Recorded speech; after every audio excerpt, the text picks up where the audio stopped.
আলামিন একজন জিজ্ঞেস করেছেন যে আমরা আবার ওই বিষয়টা এসেছি, নাজমুল শান্তকে নিয়ে কথা বলতে বলেছেন, তিনি অধিনায়ক হবার যোগ্য কিনা এই অবস্থা। 3 ফরম্যাটে বাংলাদেশ দলে অধিনায়ক করা হয়েছে, তিনি এই বছরে অধিনায়ক থাকছেন, তিনি আসলে অধিনায়ক হওয়ার যোগ্য কিনা অনেকের মধ্যে এই প্রশ্ন আছে। শুধু আলামিন যে প্রশ্নটা করেছেন তা না, আমার মনে অনেকেই প্রশ্ন করেছেন একজন যে হান্নান প্রশ্ন করেছেন একই কথা বারবার, যে কি অবস্থা। আলামিন তো বললাম, আলামিন সিয়াম নামে একজন প্রশ্ন করেছেন, যে প্রশ্নগুলো একই ধরনের, যে শান্তকে অধিনায়ক করা কতটা যৌক্তিক। আসলে আমি পার্সোনালি মনে করি শান্ত যেহেতু নবীন ক্যাপ্টেন, তিনি ভালো করছিলেন, তাকে যখন আপৎকালীন দায়িত্ব দেওয়া হয়েছে তিনি কিন্তু ভালো করেছেন এবং তার মধ্যে সেই লিডারশিপ কোয়ালিটিটা সবসময় ছিল, সবাই যেটা স্বীকার করে। দলে তিনি এবং হাসানুর যে তৈরি হয়ে আসা হয়েছে কিন্তু তাকে আগে একাদশ যেমন শান্তর নামে হতো কিন্তু। হ্যাঁ, তবে আমার কাছে মনে হয় যে তার প্রতি একটু বার্ডেন হয়ে গেছে 3টা ফরম্যাট সামলানো। অ্যাজ এ ক্যাপ্টেন পারফর্মার হওয়াটা খুব জরুরি, কিন্তু একজন ব্যাটারের 3টা ফরম্যাটে কন্টিনিউয়াস পারফরমেন্স করাটা কিন্তু খুব ডিফিকাল্ট। শান্তর এই ক্যাপ্টেন্সি নিয়ে প্রশ্ন উঠছে কারণ শান্ত টি20তে রান পাচ্ছেন না। শান্ত যদি ফর্মে থাকতো তাহলে এই প্রশ্নগুলো কিন্তু কেউ করতো না। শান্ত কিন্তু আবার এই যে জাতীয় দলে পাকাপোক্ত হলেন সেটা কিন্তু টি20 ফরম্যাট দিয়ে, আপনি যদি গত বিপিএলের কথা যদি চিন্তা করেন, আপনি যদি দেখেন শান্ত এই 2 ম্যাচে যদি 30-35-40 রানের ইনিংস খেলতো, বাংলাদেশ যদি এরকম টেনে জিততো, অন্যদের নিয়ে প্রশ্ন হতো, শান্তর ক্যাপ্টেন্সি নিয়ে হতো না। কিন্তু মাঠের ক্যাপ্টেন্সি ভিন্ন জিনিস, পারফর্মার একটা জিনিস। অবশ্যই ক্যাপ্টেন পারফর্মার হলে সেটা বেটার হয়, দেখতে সুন্দর হয়, ক্যাপ্টেন নিজেও কনফিডেন্স পান, তিনি কোথায় টপ অর্ডারে ভুল ধরবেন, তিনি নিজেই তো টপ অর্ডারে ফেল হচ্ছেন, সেটা একটা জায়গা আছে।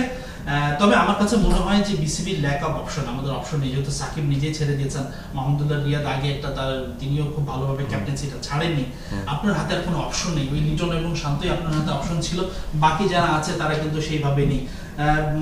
তাসকিন আহমেদকে আমরা একবার শুনেছিলাম যে তার মধ্যে অবশ্যই প্রতিটা প্লেয়ারের হয়তো অধিকার আছে, তিনিও স্বপ্ন দেখেন। আমার মনে হয় বিসিবি দিতে পারতো যে অন্তত 2টা ফরম্যাট একজনকে দিয়ে আরেকটা ফরম্যাটে সমতা। আমি এখানে একটু অ্যাড করি আপনাকে, যে 2টা ফরম্যাট দিয়ে আরেকটা ফরম্যাটে অন্য কাউকে দেয়া, আমি যতটুকু জানতে পারি যে এর অতীত অভিজ্ঞতা ক্রিকেট বোর্ডের কিন্তু খুব খারাপ আছে, যে বিভিন্ন ফরম্যাটে বিভিন্ন ক্যাপ্টেন হওয়ার জন্য কিছু অনুসারী তৈরি হয় এবং যে গ্রুপিং তৈরি হয়, এবং দেখা যায় যে টি20 ফরম্যাটে ইনি ক্যাপ্টেনের খুব কাছের মানুষ, ওয়ানডেতে দেখা গেছে অন্য ক্যাপ্টেন, তখন সে ওই ক্যাপ্টেনকে একটা মানে ইজি জায়গা দেন না, তিনি কোনো না কোনোভাবে সমস্যা ক্রিয়েট করছেন। সেই জন্যই সম্ভবত শান্তরও চাওয়া ছিল যে ক্যাপ্টেন্সিটা 3 ফরম্যাটে হোক, নেতৃত্বটা ঠিক থাকে, তাহলে যেহেতু ঘুরে ফিরে প্রায় একই রকম ক্রিকেটার এখানে খেলেন। তবে আমি শান্তকে সময় দিতে হবে, এই মুহূর্তে শান্তর ভুল ধরা অন্যায় হয়ে যাবে। তিনি মাত্র ক্যাপ্টেন্সিটা পেয়েছেন, শ্রীলঙ্কা সিরিজে প্রথম ক্যাপ্টেন্সি করেছেন পাকাপোক্তভাবে, এটা তার সেকেন্ড সিরিজ। একটা প্লেয়ারের তিনি অ্যাজ এ প্লেয়ার হিসেবে প্রতিষ্ঠিত করতে কিন্তু তার 3-4 বছর লেগে গেছে। তার মনে ক্যাপ্টেন্সি হিসেবে অন্তত একটা বছর তাকে সময় দিতেই হবে। তিনি কেমন করছেন, মাঠের চেঞ্জগুলো আমার মনে হয় খুব একটা খারাপ করছেন না, দলটা সমালোচিত হচ্ছেন, তার পারফরমেন্স ব্যাটিং এ প্রত্যাশিত হচ্ছে না। অ্যাপার্ট ফ্রম দ্যাট আমার মনে হয় অ্যাজ এ ক্যাপ্টেন যদি আপনি দেখেন মাঠের রোলটা এবং মাঠের বাইরের ভূমিকাটা তিনি খুব একটা খারাপ করছেন না। এবং আমি যতটুকু জানি শান্তর প্রতি সব সিনিয়রদের রেসপেক্ট আছে, তার প্রতি সেই আস্থাটা আছে।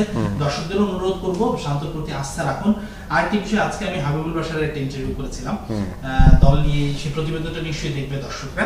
সেখানে আমি একটা বলেছিলাম, তাকে প্রশ্ন করেছিলাম যে আপনাদের দল আর বিশ্বকাপ দলের তো খুব একটা পার্থক্য নেই, অলমোস্ট, আপনি কি চেঞ্জ দেখেন? তখন সুবর্ণ মজা করে একটা কথা বলেছিল, মজা না, খুব সিরিয়াস একটা কথা, যে দর্শকদের কাছে একটা অনুরোধ থাকবে যে এই দলটাই দেওয়া হবে, সেটা ABCD লিটন দাস থাক, যেই থাক, সেটাই আমাদের বিশ্বকাপ দল, প্লিজ এই দলটা নিয়ে খুব বেশি সমালোচনা করবেন না, হারুক জিতুক এটাই বাংলাদেশ।